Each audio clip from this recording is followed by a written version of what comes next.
Hello viewers, আসসালামু আলাইকুম। আজকের ভিডিওতে আমি দেখাবো ফেসবুক অ্যাকাউন্টে নিকনেম কিভাবে অ্যাড করতে হয়।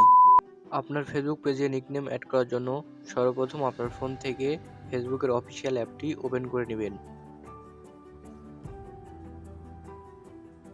ওপেন করা হয়ে গেলে আপনাদের মনোযোগ আকর্ষণ করবেন। প্রোফাইলে আসার পর একটু নিচে স্ক্রল করবেন। দেখেন এখানে দেখাচ্ছে সি ইওর অ্যাবাউট ইনফরমেশন, এখানে ক্লিক করবেন। এখান থেকে স্ক্রল করে একটু নিচে চলে আসবেন। দেখেন এখানে দেখাচ্ছে আদার্স নেম, এখানে আপনি যে নামটা অ্যাড করবেন সেটা আপনার ফেসবুক অ্যাকাউন্টের নামের পাশেই দেখাবে, অর্থাৎ নিকনেম হিসেবে দেখাবে। এখানে নিকনেম অ্যাড করার জন্য এখানে দেখাচ্ছে অ্যাড অ্যানাদার নেম, এর উপরে ক্লিক করবেন।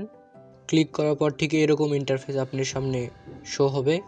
এখানে দেখেন দেখাচ্ছে নিকনেম, অর্থাৎ আপনি এখানে নিকনেম সেট করতে পারেন। আরও অনেক অপশন আছে, আপনার যেটা পছন্দ, যে নামে সেট করতে চান সেটা করতে পারেন। যে নিকনেমটি আপনি সেট করতে চান সেটা এখানে লিখে দিবেন। আমি লিখে দিচ্ছি।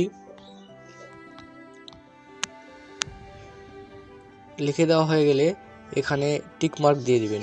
এখানে ফাঁকা বক্সটাতে টিক মার্ক দিয়ে দিবেন এবং নিচে সেভ বাটনে ক্লিক করে দিবেন। তাহলে আপনার ফেসবুক অ্যাকাউন্টের নামের পাশে নিকনেমটি অ্যাড হয়ে যাবে। তো মূলত এইভাবে আপনারা একটি ফেসবুক অ্যাকাউন্টে নিকনেম অ্যাড করতে পারেন।